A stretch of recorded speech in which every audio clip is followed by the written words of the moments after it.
ঘুরতে পড়ি তৃতীয় দিনে সে নিজে নিজে ভালোই চালাচ্ছে, মনে হচ্ছে এবার বাইরেও যেতে পারবে। যাই হোক, এখন কদিন তুমি এখানেই প্র্যাকটিস করো।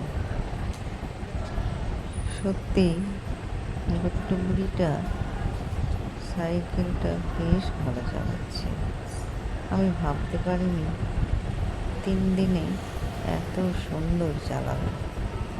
যাই হোক, ওরও চেষ্টা, সাইকেল চালানোর খুব শখ, তাই নিজের চেষ্টায় 3 দিনে ভালোই চালাচ্ছে।